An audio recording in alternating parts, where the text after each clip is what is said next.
नमस्कार प्यारे बच्चों, आज है दिनांक 20 अक्टूबर 2020 और हम करने जा रहे हैं अपने विषय गणित का कक्षा 8 का कार्यपत्रक नंबर 8।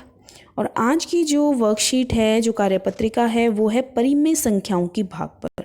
तो बच्चों, आज की ये जो वर्कशीट है बहुत ही आसान होने वाली है आपके लिए, क्योंकि परिमेय संख्याओं की जोड़, गुणा और घटा से आप अच्छी तरह से परिचित हैं, तो आपके लिए बहुत ही आसान हो जाएगा आज की वर्कशीट को करना। तो पूर्णांकों की भाग की तरह ही परिमेय संख्याओं की भाग में भी दिए गए भाज्य के भाजक के द्वारा समान भागों में विभाजित करने पर भागफल आता है। आओ समझें कि कैसे। उदाहरण नंबर 1। तो बच्चों, पहले हम उदाहरण पढ़ लेते हैं, फिर हम इनको समझने का प्रयास करेंगे। प्रीति ने 9 सही 2 गन्नों को पड़ोस के बच्चों में बांटा। उसने प्रत्येक बच्चे को आधा गन्ना दिया। उसने कुल कितने बच्चों को गन्ना बांटा? तो आप देख सकते हैं कि यहाँ पर 9/2 गन्ने को दिखाया गया है इस प्रकार से, और हर एक बच्चे को कितना मिला है? आधा गन्ना। तो जब हम 9/2 को आधा गन्ने में भाग करते हैं तो हमें मिल जाते हैं 9 हिस्से। तो यानी कि 9 बच्चों को ये गन्ने प्राप्त हुए। अब उदाहरण 2 में आप देखेंगे, नासिर ने अपनी 7 बकरियों को 7/3 किलोग्राम चारा खिलाया। अगर उसने प्रत्येक बकरी को बराबर बराबर चारा खिलाया तो एक बकरी ने कितना चारा खाया? यानी कि नासिर के पास था 7/3 किलोग्राम और बांटना कितनी बकरियों में था? 7 में। तो हम 7/3 को जो है 7 से भाग करेंगे। यहाँ आप देख सकते हैं कि 7/3 हिस्से को इस तरह से दिखाया गया है और इसको बांटा गया है 7 बकरियों में। तो जब हम 7/3 किलोग्राम को 7 से भाग करते हैं तो हमें प्राप्त होता है 1/3 भाग प्रत्येक बकरी को। अब ये प्राप्त कैसे हुआ वो देख लेते हैं। आप देखेंगे कि नीचे आपको बताया गया है कि किस तरह से भाग दिया गया है। ऊपर के उदाहरणों को सरलीकृत करने पर हमने देखा कि परिमेय संख्याओं की गुणा की तरह ही परिमेय संख्याओं की भाग भी बेहद आसान है। बस जिस संख्या से भाग देना होता है उस संख्या के व्युत्क्रम से गुणा करने पर उत्तर आ जाता है। उदाहरण स्वरूप 2/3 को हमें भाग देना है 6/7 से। तो हमें क्या करना है कि जो पिछली ये संख्या है 6/7, इसका व्युत्क्रम लिख लेना है जो कि होगा 7/6। उल्टा कर लेना है इस संख्या को और फिर गुना कर देना है, भाग नहीं करना है। गुना का निशान आपने लगा दिया है। तो 2/3 को जब हमने 7/6 से गुना किया तो ये आ जाता है 14/18। और इसका सरलतम रूप जब आप लिखेंगे 14/18 का तो वो होगा 7/9। तो इस प्रकार से हम भाग करते हैं। अब आइए देख लेते हैं हमारे उदाहरण नंबर 1 और 2 में भी क्या इसी प्रकार से किया गया है। तो पहले उसमें आप देखेंगे कि 9/2 गन्ने थे और हमें भाग देना था 1/2 से। तो इसको सरलीकृत किया हमने। जो पिछली संख्या है उसका व्युत्क्रम लिखा। पिछली संख्या व्युत्क्रम होगा 2, क्योंकि 1/2 है संख्या। तो जब हमने 2 को 2 से काट कर प्राप्त किया तो वो आई संख्या 9। तो इस तरह से हमने उदाहरण नंबर 1 में प्राप्त किया। 9 बच्चों को वो गन्ने मिले। अब हम देखते हैं कि 7/3 किलोग्राम को जब हमने 7 बकरियों में बांटा तो किस प्रकार से आया?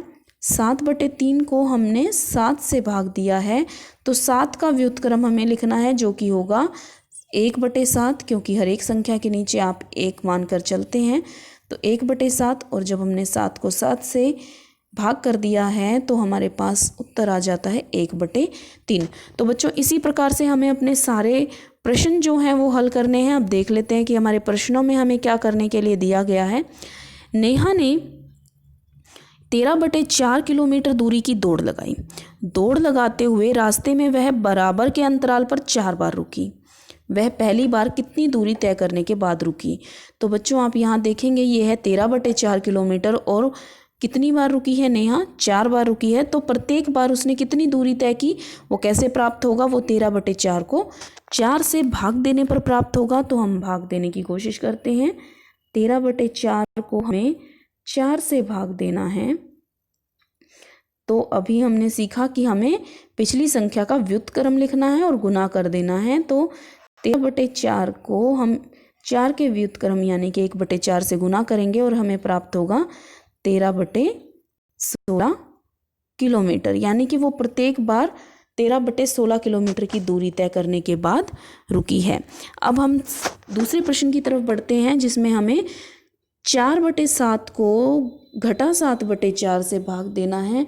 तो हम क्या करेंगे, हम लिखेंगे व्युत्क्रम।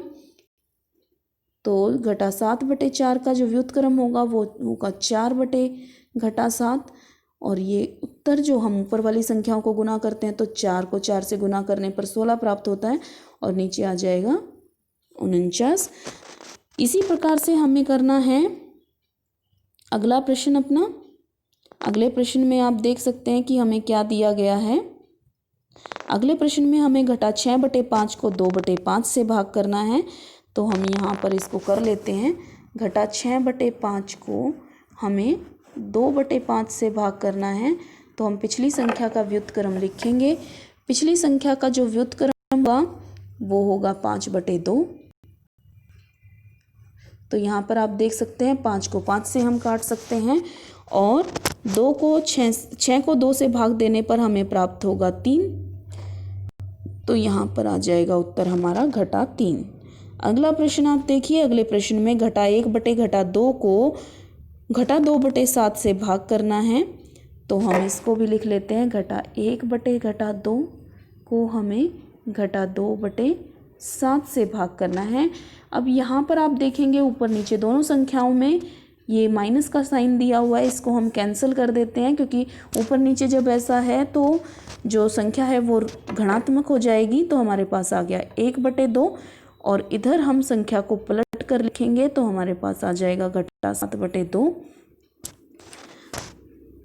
तो अब हमें इनको गुना कर देना है। ऊपर गुना करने पर घटा 7 प्राप्त होता है, नीचे 4। तो ये हमारा आ गया उत्तर। अब इसी तरह से आप अगले प्रश्नों को हल कर सकते हैं। 2/3 को 2/3 से ही भाग देना है। तो कैसे होगा, बहुत ही आसान है। 2/3 को हमें 2/3 से भाग देना है बच्चों।